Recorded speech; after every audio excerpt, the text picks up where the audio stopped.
प्रिय विद्यार्थियों, आज के वीडियो लेक्चर में हम लोग ट्रांजिशन एलिमेंट के एक बहुत ही महत्वपूर्ण प्रॉपर्टी का अध्ययन करेंगे, जिससे हमेशा बोर्ड एग्जाम में कंपटीशन में प्रश्न पूछे जाते हैं, जिसका नाम है coloured property of transition element.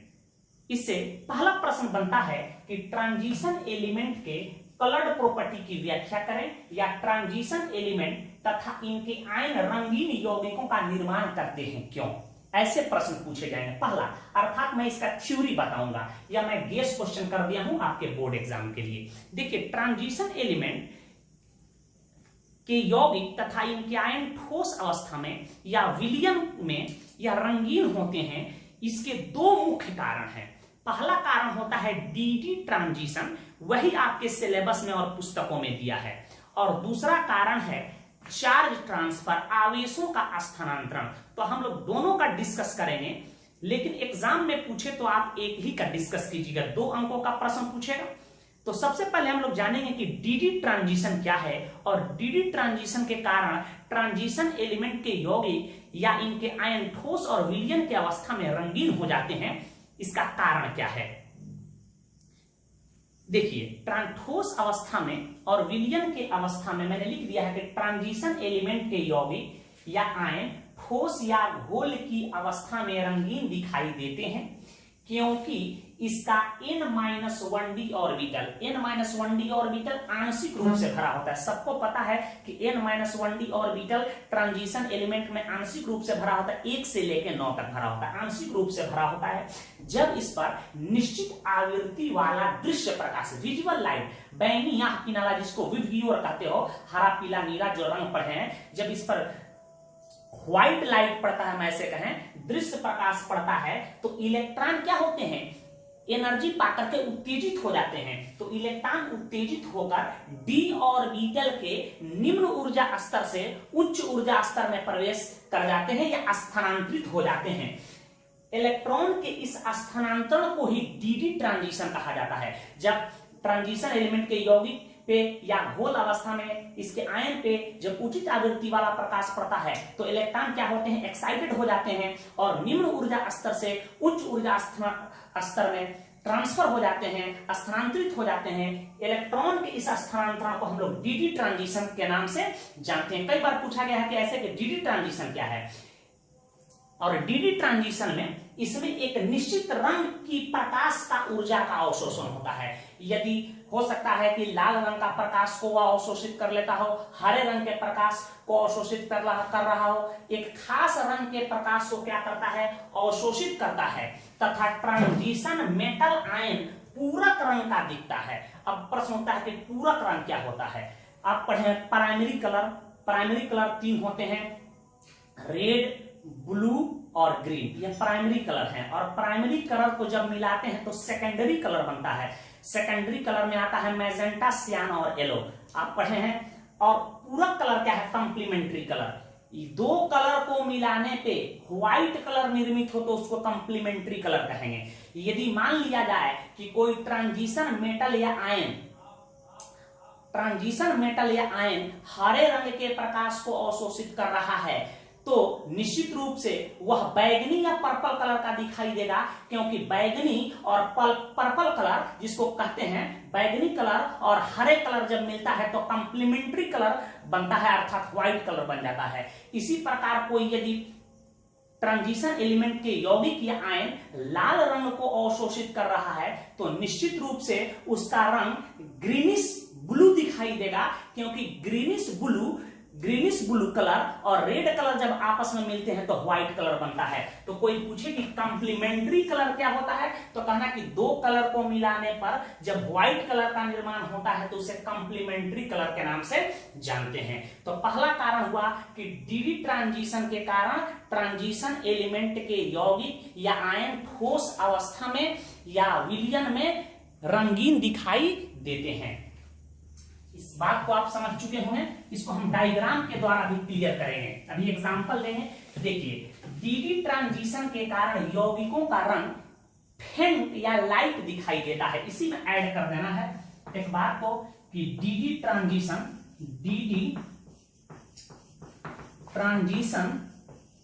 के कारण यौगिकों का रंग हल्का, जिसको अंग्रेजी में हम लोग कहते हैं लाइट या फेंट, उदास जिसको कहते हो, फेंट दिखाई देता है, दिखाई देता है, फेंट दिखाई देता है। दूसरी बात याद रखिएगा कि डी ट्रांजिशन कब होगा। डी ट्रांजिशन होने का शर्त है कि डी ऑर्बिटल आंशिक रूप से भरा होना चाहिए। ये भी बात याद है कि n माइनस डी ऑर्बिटल यदि 1 से लेके 9 तक भरा हो तो याद रखिएगा उसमें डी ट्रांजिशन होगा, उसमें डी ट्रांजिशन संभव होगा, डी ट्रांजिशन संभव होगा। और जब डी ट्रांजिशन संभव होगा तो वह कैसा दिखाई देगा, वह कलर्ड दिखाई देगा, वह रंगीन दिखाई देगा। और यदि n-1d ऑर्बिटल कंप्लीटली फिल्ड हो या वैकेंट हो तो उसमें डी ट्रांजिशन नहीं होगा। यदि हम इलेक्ट्रॉनिक विन्यास किसी आयन का लिखें, उसमें 0 इलेक्ट्रॉन आ जाए या 10 इलेक्ट्रॉन आ जाए तो बिल्कुल कह देंगे कि D transition not possible, not possible. Not possible जब होगा तो वह कैसा दिखाई देगा, कलरलेस दिखाई देगा। कलरलेस को ही हम लोग सफेद कहते हैं, बात याद रखिएगा। तो इससे हम आसानी से प्रश्न बनाने में हमें सहूलियत होगी। एग्जाम्पल के तौर पे हम एक समझने के लिए आपको बता देते हैं, इसको हम मिटा रहे हैं। तो पहला ऑब्जेक्टिव क्वेश्चन पूछा जाएगा कि डी ट्रांजिशन के कारण यौगिकों का रंग कैसा दिखाई देता है, तो आपका उत्तर होगा कि फेंट दिखाई देता है या लाइट दिखाई देता है। डी ट्रांजिशन कब होगा, याद रखिएगा डी ट्रांजिशन होने का शर्त है कि डी ऑर्बिटल आंशिक रूप से भरा होना चाहिए। मोस्टली ट्रांजिशन एलिमेंट के आयन या यौगिक डी ट्रांजिशन के कारण ही रंगीन होते हैं। एक उदाहरण देखिए, जैसे टाइटेनियम 3+ पर्पल रंग का दिखाई देता है, इसका कारण क्या है, घोल की अवस्था में। तो टाइटेनियम 3+ पर जब विजिबल लाइट पड़ता है तो यह हरे रंग को अवशोषित करता है। क्या करता है बेटा, अवशोषित करता है, अवशोषित करता है तथा इसका पूरक तथा इसका कंप्लीमेंट्री, इसका पूरक रंग पर्पल या इसी को हम लोग वायलेट कहते हैं, वायलेट होता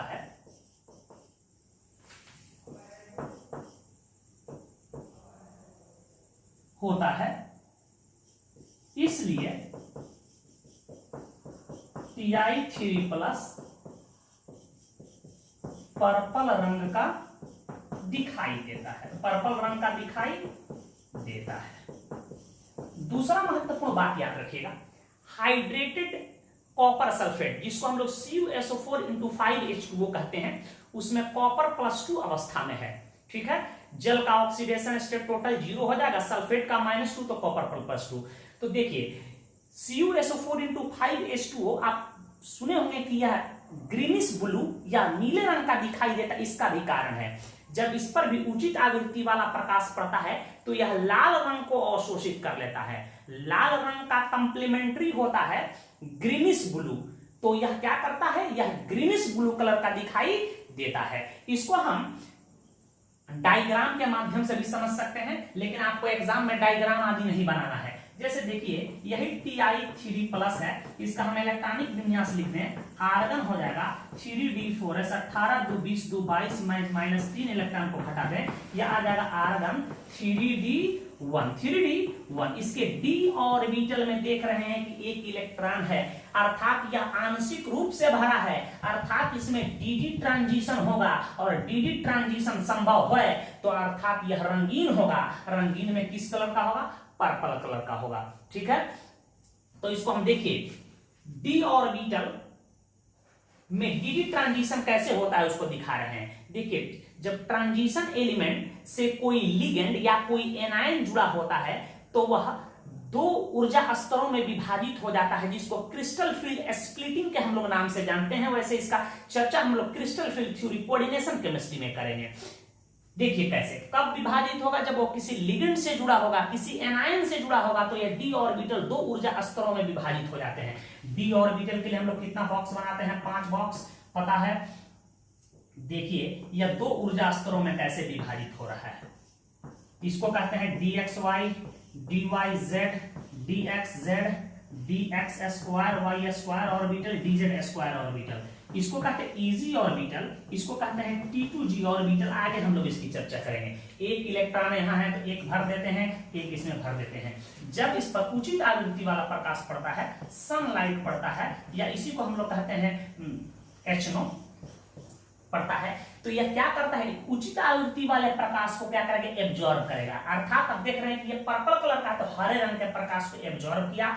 अब देखिए क्या हो जाता है, अब इलेक्ट्रॉन क्या हुआ, यह उत्तेजित हो जाता है, एनर्जी जो ही लेगा यह उत्तेजित होकर ऊपर वाले डी ऑर्बिटल में प्रवेश कर जाएगा। यहां ध्यान दीजिएगा, नाम लिखने की जरूरत नहीं है। यह क्या हुआ, ऊपर वाले डी ऑर्बिटल में प्रवेश कर गया, प्रवेश कर गया। इसी को हम लोग कहते हैं, यह एनर्जी बढ़ रही है, इसी को हम कहेंगे डीडी ट्रांजिशन। क्या कहेंगे बेटा इसको, डीडी ट्रांजिशन। और जब डीडी ट्रांजिशन होगा तो याद रखिएगा वह यौगिक, वह आयन कलर्ड दिखाई देगा। और डी ऑर्बिटल का दो ऊर्जा स्तरों में विभाजित होना ही क्रिस्टल फील्ड स्प्लिटिंग कहलाता है। बात आप समझ चुके होंगे। क्रिस्टल फील्ड स्टेबलाइजेशन एनर्जी क्या है, क्रिस्टल फील्ड स्प्लिटिंग क्या है, सबकी चर्चा हम आगे करेंगे। सनलाइट लिख लीजिएगा, इसका नाम चाहे तो लिख सकते हैं dxy, dyz, dxz, dx² y² orbital, dz² orbital. आपको बताए होंगे, आप 11th में जब हम ऑर्बिटल पढ़े होंगे, इसे नोट कीजिए, प्रश्न हम करा रहे हैं। तो आइए हम लोग कुछ सवाल ले लेते हैं, शॉर्ट क्वेश्चन जो एग्जाम में कैसे पूछे जाएंगे। पहला तो प्रश्न सीख चुके हैं। पहला पूछेगा कि ट्रांजिशन एलिमेंट या इनके आयन रंगीन यौगिकों का निर्माण क्यों करते हैं। तो जो थ्योरी लिखवाए थे आप उतना लिख दीजिएगा, बिल्कुल आपको सफिशिएंट अंक देगा। इसके दूसरा कारण है चार्ज ट्रांसफर, उस पर भी हम चर्चा कर रहे हैं। वह रेयरली कंपाउंडों में वैसा होता है, ठीक है। तो पहला क्वेश्चन पूछा जा सकता है इस प्रकार से आपसे कि Fe2+ के यौगिक रंगीन होते हैं क्यों, रंगीन होते हैं क्यों। या ऐसे पूछेगा कि Fe+2 के लवण रंगीन होते हैं क्यों। यौगिक के जगह पर क्या दे सकता है, Fe+2 के लवण रंगीन होते हैं क्यों। आप ऐसे प्रश्न पूछ सकता है। तो देखिए इस प्रश्न का उत्तर लिखने के लिए सबसे पहले इलेक्ट्रॉनिक विन्यास आपको लिखना होगा। क्या हम लोग लिखेंगे इसका इलेक्ट्रॉनिक विन्यास। Fe2+ का परमाणु संख्या 26 होता है। देखिए आर्गन 18, 3d4s 18, 2 20 6 26 माइनस हम क्या निकाल दें, कितना चार्ज है, 2 इलेक्ट्रॉन को घटा देते हैं, बच गया क्या आर्गन। और यहाँ लिख रहे हैं देंगे हम 3d6।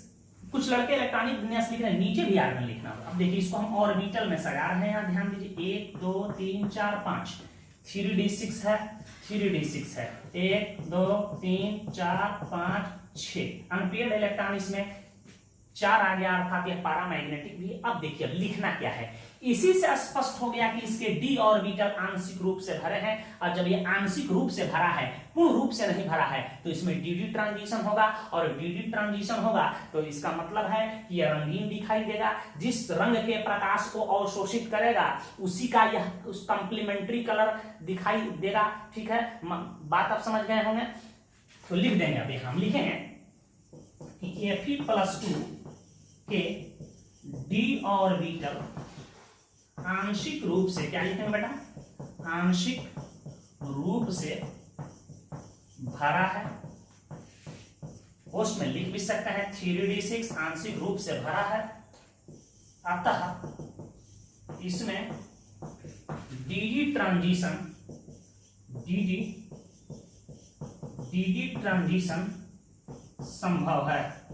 संभव है। इसलिए Fe+2 के लवण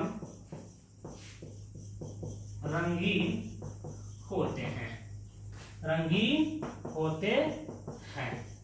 बात आप समझ चुके होंगे।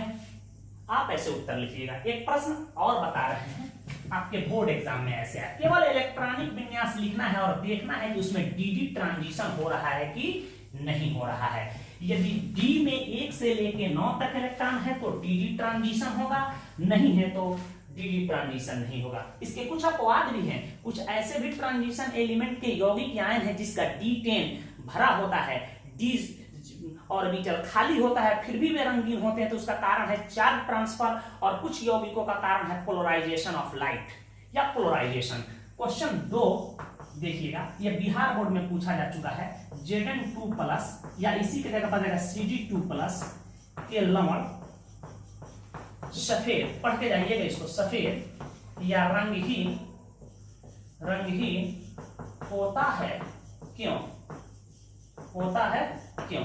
तो आप सबसे पहले हम जिंक का लिख दे रहे हैं, कैडमियम का आप लिख लीजिएगा। 2 प्रश्न इसमें छुपा है। Zn+2 का हम इलेक्ट्रॉनिक विन्यास लिख रहे हैं। परमाणु संख्या 30 सबको पता है। आर्गन 18, 3d4s 18, तो 20 10 30 माइनस 2 इलेक्ट्रॉन को निकाल देते हैं। आर्गन 3d10, देख रहे हैं कि इसका डी ऑर्बिटल पूर्ण रूप से भरा है।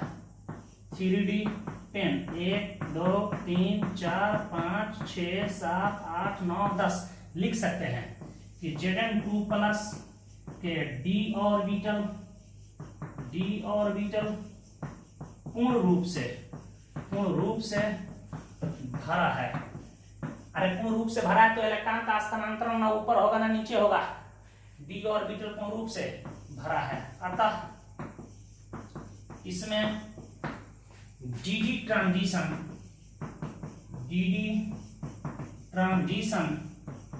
संभव नहीं है। इसलिए Zn+2 के लवण सफेद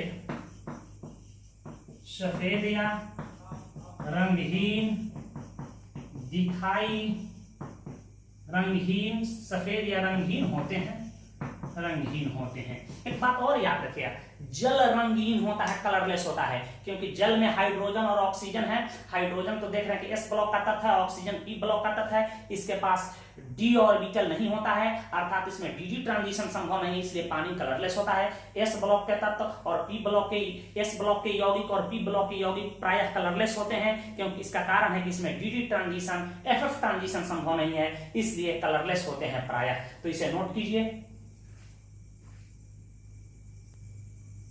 ये प्रश्न दिए हैं, घर पे आपको लिखना है कि Fe+3 के लवण रंगीन होते हैं क्यों? Cu+ के लवण रंगहीन या सफेद होता है क्यों?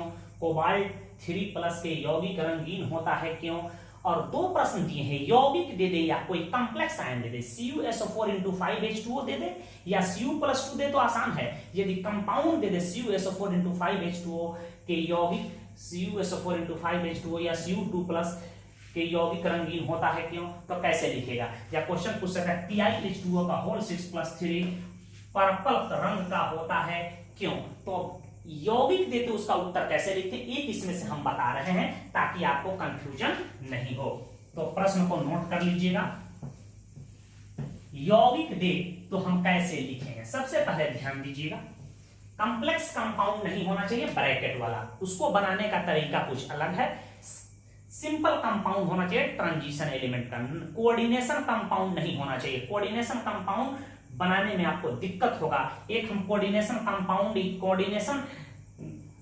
आयन हम ले लिए हैं, इसको हम लोग देख लेते हैं कि इसको कैसे हल करेंगे।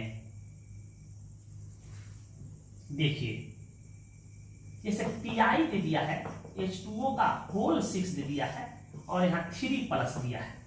तो सबसे पहले हम लिख देंगे कि में टाइटेनियम +3 अवस्था में है, +3 अवस्था में है।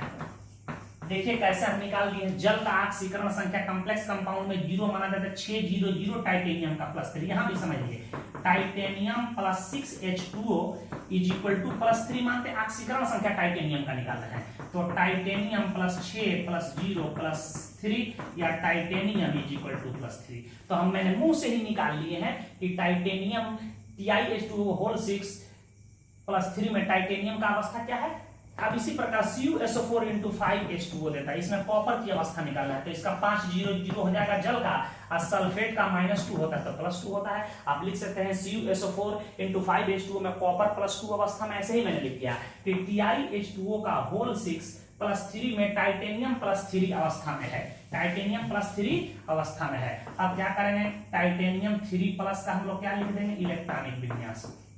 देखो तो आर्गन 18 3D4 18 2 20 2 22 में से 2 इलेक्ट्रॉन 3 इलेक्ट्रॉन को हम घटा दें।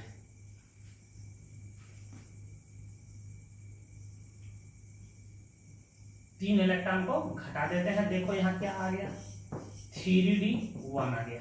देख रहे हैं 3D1 यह साबित कर रहा है कि इसमें DD ट्रांजिशन होगा, तो DD ट्रांजिशन होगा तो पर्पल कलर का होगा। 1 2 5 हो गया, 3D1 सजा दो, एक इलेक्ट्रॉन सजा दिए। लिख सकते हैं कि टाइटेनियम +3 के d ऑर्बिटल आंशिक रूप से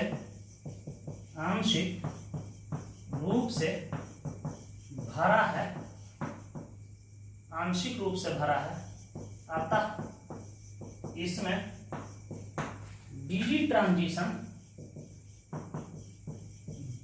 ट्रांजिशन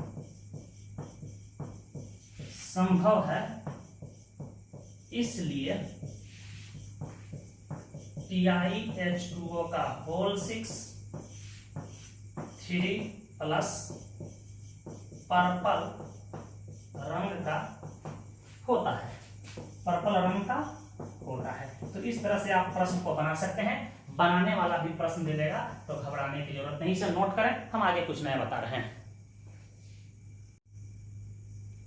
बहुत ही महत्वपूर्ण नोट्स है, इसको एकदम याद कर जाइएगा, दिमाग में क्लियर मैं कर रहा हूं। देखिए ट्रांजिशन एलिमेंट के कुछ आयन या यौगिक का इलेक्ट्रॉनिक विन्यास लिखेंगे तो D0 या D10 आ जाएगा, D0 या D10 आ जाएगा। तो इस आपके अनुसार इसमें DD ट्रांजिशन संभव नहीं होगा, और जब DD ट्रांजिशन संभव नहीं होगा तो कलरलेस होना चाहिए। D0 और D10 होने के बावजूद भी 4 ट्रांसफर कहते हैं आवेशों का स्थानांतरण, 4 ट्रांसफर के कारण गहरे रंगीन होते हैं। ठीक है, D0 होगा, D10 होगा, फिर भी वे रंगीन होते हैं। तो काहे होते हैं, तो 4 ट्रांसफर के कारण होते हैं, और 4 ट्रांसफर के कारण यदि कोई पदार्थ रंगीन दिखाई देता है तो उसका रंग बहुत गहरा होता है, डीप कलर का होता है, रंगीन होते हैं, क्योंकि इसमें दृश्य क्षेत्र के प्रकाश विजिबल लाइट का अवशोषण होता है। और जब विजिबल लाइट का अवशोषण होता है तो होता क्या है, जिससे यौगिक का अवयवी धनायन, जो कंपाउंड होगा उसमें जो केटायन होगा अवयवी धनायन, और यौगिक के अवयवी ऋणायन द्वारा इलेक्ट्रॉन ग्रहण करता है। यदि किसी कंपाउंड में कोई केटायन है और कोई यहाँ एनायन है, तो यह केटायन क्या करेगा, एनायन से इलेक्ट्रॉन ग्रहण करेगा। अर्थात आवेशों का स्थानांतरण किधर से होता है, एनायन से केटायन की ओर होगा, एनायन से धातु के आयन की ओर होगा। यह भी ऑब्जेक्टिव क्वेश्चन पूछा गया है। तो पहला बात क्या पूछे कि कुछ ट्रांजिशन एलिमेंट के यौगिक या उसके कॉम्प्लेक्स आयन ऐसे होते हैं जिसमें D0 या D10 होने के बावजूद भी वह गहरे रंग के होते हैं। इसका कारण है चार्ज ट्रांसफर। चार्ज ट्रांसफर कैसे होता है, जब उस पर दृश्य क्षेत्र के प्रकाश पड़ते हैं तो होता क्या है, यौगिक के अवयवी धनायन और यौगिक के अवयवी ऋणायन के बीच क्या होता है, आवेशों का स्थानांतरण होता है। और आवेश कौन देगा, एनायन देता है केटायन को। बात क्लियर है, एग्जांपल के द्वारा क्लियर करेंगे। यह बात याद रखिएगा, कई बार पूछा जा चुका है ऑब्जेक्टिव क्वेश्चन के तौर पे। चार्ज ट्रांसफर हमेशा एनायन, जिसको हम लिगेंड कहते हैं, आगे पढ़ाएंगे लिगेंड क्या है, एनायन से केटायन या मेटल आयन की ओर होता है। मतलब एनायन अपने चार्ज को केटायन को देता है, तथा इसके कारण यौगिकों का रंग गहरा इंटेंस होता है। और डी ट्रांजिशन के कारण जो यौगिकों का रंग होगा वह लाइट कलर का होगा, फेंट होगा। और चार्ज ट्रांसफर के कारण यौगिकों का जो रंग होता है वह याद रखिएगा इंटेंस नहीं होता है, इंटेंस होता है अर्थात गहरा रंग होता है।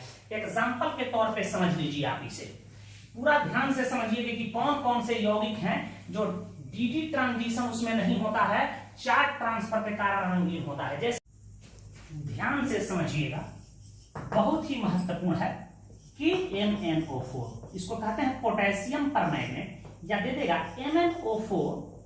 MnO4 माइनस, इसी को कहते हैं परमैंगनेट आयन। क्या कहते हैं बेटा?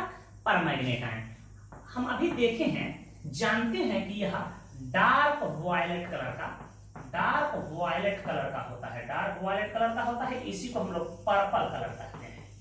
अब देखिए, अब कारण क्या है हम जानेंगे, इसमें डी ट्रांजिशन हो रहा है कि नहीं, पहले इसको चेक कर लें। देखिए यहाँ मैग्नीज की ऑक्सीकरण संख्या +7 है, 4 दूनी के 8 में से एक पोटेशियम का निकल गया +7, 4 दूनी के 8 -8 को इधर भेजेंगे, +8 में से एक निकल गया +7, तो ऑक्सीकरण संख्या निकालना आना चाहिए। देखिए यहाँ हम इसका ऑक्सीकरण संख्या +7 है, मैग्नीज इस यौगिक में +7 अवस्था में है। इसका हम इलेक्ट्रॉनिक विन्यास लिख रहे हैं आर्गन 18 3d4s, 18 2 20, 20 5 25, 7 इलेक्ट्रॉन को घटा देते हैं। देखिए आर्गन बच गया 3d0।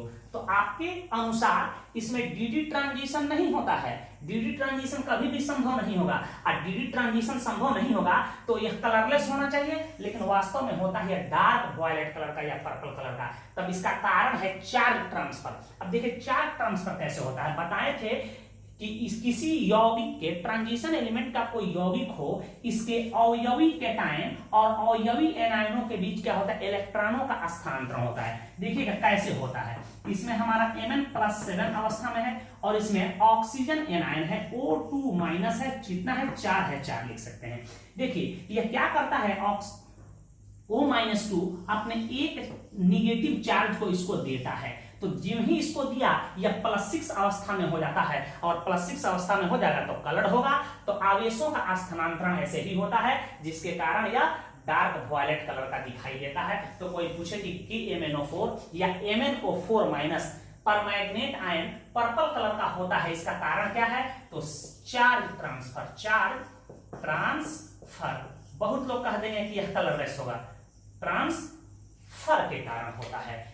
दूसरा उदाहरण देख लीजिए, बहुत ही महत्वपूर्ण है, K2Cr2O7 पोटेशियम डाइक्रोमेट, या इसी को देगा Cr2O7-2, इसी को कहते हैं डाइक्रोमेट आयन है, इसको कहते हैं पोटेशियम डाइक्रोमेट। इसमें क्रोमियम की ऑक्सीकरण संख्या +6 है, इसमें भी +6 है, 7 दूनी के 14, 14 को इधर भेजेंगे, -14 को +14, +14 में से 2 निकल गया, +12 को डिवाइडेड बाय 2 +6, आप ऑक्सीकरण संख्या निकाल सकते हैं। देखिए क्रोमियम +6 का हम इलेक्ट्रॉनिक विन्यास लिख रहे हैं यहाँ। देखिए आर्गन हो जाएगा यहाँ 3d4s, 18 एक 19 5 24 हो गया। ये सब बताने की जरूरत नहीं, इसमें से कितना इलेक्ट्रॉन को घटाते हैं, 6 को। तो देखो यहाँ क्या इतना बच गया, आर्गन 3d0। तो हमारे थ्योरी के अनुसार डी ट्रांजिशन के अनुसार ये भी कलरलेस होना चाहिए, लेकिन आपको पता है कि यह ऑरेंज कलर का होता है, ऑरेंज कलर का होता है। तो इसमें भी क्या होता है, आवेशों का स्थानांतरण होता है। कैसे होता है आवेशों का स्थानांतरण, क्रोमियम +6 और 7O-2, यह क्या करता है, यह ऑक्सीजन -2 अपने एक इलेक्ट्रॉन को इसको दे देता है, जिससे इसका चार्ज क्या हो जाता है, यहाँ चार्ज +5 हो जाता है, जिसके कारण यह हमारा रंगीन दिखाई देने लगता है। तो इसी को कहते हैं चार्ज ट्रांसफर। तो ये भी बात याद रखें, K2Cr2O7 या Cr2O7-2 ऑरेंज कलर का होता है, इसका भी कारण क्या है, चार्ज ट्रांसफर। रेयरली कुछ कंपाउंड है जो चार्ज ट्रांसफर के कारण रंगीन दिखाई देता है। एक और यौगिक है जिसका नाम है पोटेशियम क्रोमेट, K2CrO4, इसका नाम है, लिख देते हैं पोटेशियम क्रोमेट। इसका भी ऑक्सीकरण संख्या देख लीजिएगा, 4 दूनी के 8 में से 2 गया, +6 है। इसको भी देखेंगे तो आर्गन 18 3d5 4s1 6 इलेक्ट्रॉन को घटा देंगे बच जाएगा आर्गन 3d0। इसमें भी डी ट्रांजिशन नहीं होगा, अर्थात कलरलेस होना चाहिए, लेकिन due to charge transfer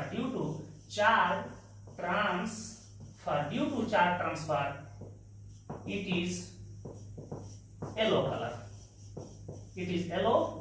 colour, यह येलो कलर का दिखाई देता है। और आवेशों का स्थानांतरण किसके बीच होगा? क्रोमियम +6 और O-2 के बीच होगा। यह आप ऑक्सीजन एनायन क्या करेगा? अपने चार्ज को क्रोमियम +6 को देगा, याद रखिएगा। हमेशा आवेशों का स्थानांतरण एनायन से केटायन की ओर होता है, निगेटिव चार्ज से पॉजिटिव चार्ज की ओर होता है। चार्ज ट्रांसफर के कारण जो यौगिकों का रंग होगा वह बहुत ही डार्क रंग होगा, और डी ट्रांजिशन के कारण यौगिकों का रंग हल्का होता है, फीका कलर का होता है। इतनी बात आपको जेहन में याद होना चाहिए। कुछ बात और बता रहे हैं, इसे नोट कर लें। यह नोट याद रखिएगा, सिल्वर आयोडाइड, सिल्वर ब्रोमाइड और इसी को कहते हैं सिल्वर फॉस्फेट।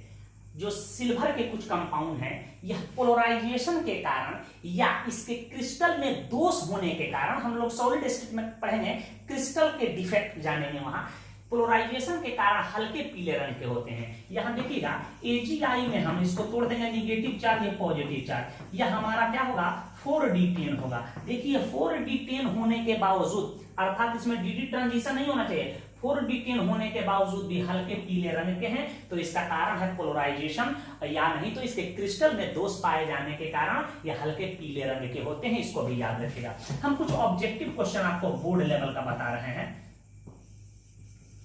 कुछ अपने जेहन में याद रखिएगा। जैसे मैं कहूं क्वेश्चन नंबर 1 कि KMnO4 याद दे देगा, MnO4- में मैग्नीज का ऑक्सीडेशन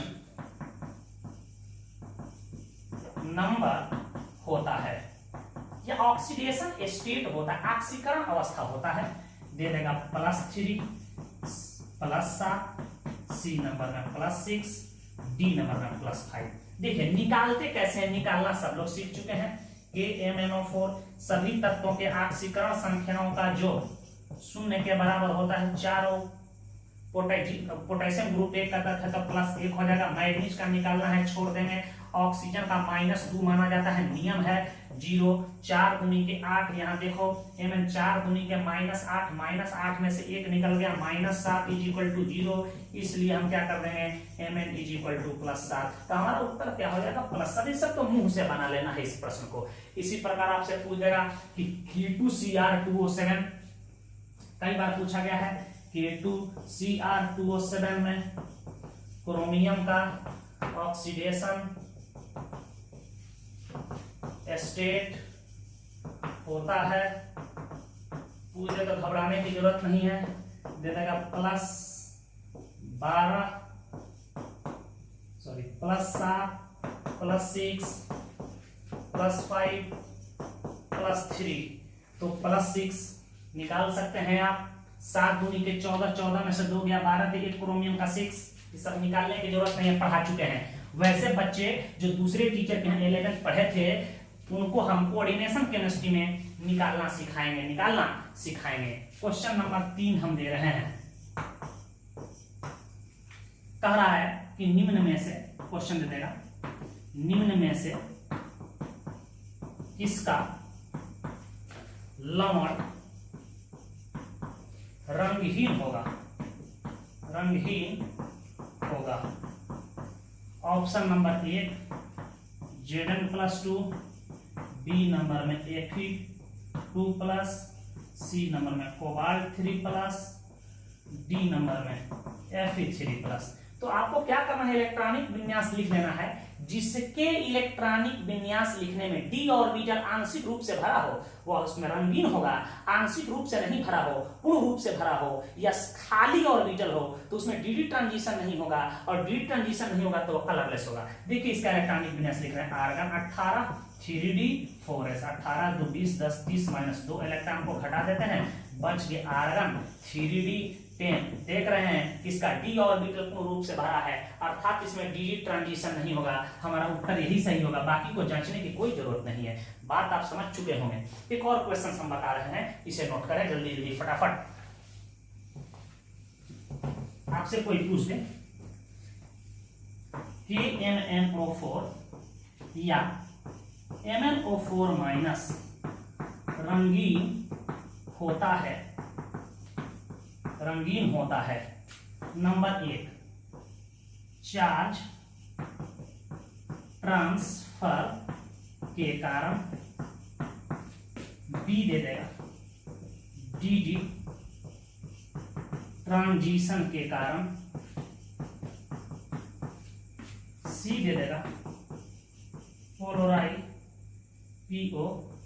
पोलराइजेशन के कारण, सी डी दे देगा कोई नहीं। तो आपका उत्तर क्या होगा? अभी पढ़े हैं कि MnO4 या MnO4 माइनस किसके कारण रंगीन होता है? तो चार्ज ट्रांसफर के कारण रंगीन होता है। इस तरह के प्रश्न आप आसानी से बना ले सकते हैं। प्रश्न पूछा जा सकता है कि डी ट्रांजिशन के कारण यौगिकों का रंग होता है, दे देगा कि लाइट, इंटेंस, दोनों, इनमें से कोई नहीं। तो डी ट्रांजिशन दे तो लाइट कलर या हल्के कलर, और डी चार्ज ट्रांसफर दे तो कैसा होगा? आपको पता है कि गहरे कलर का होता है।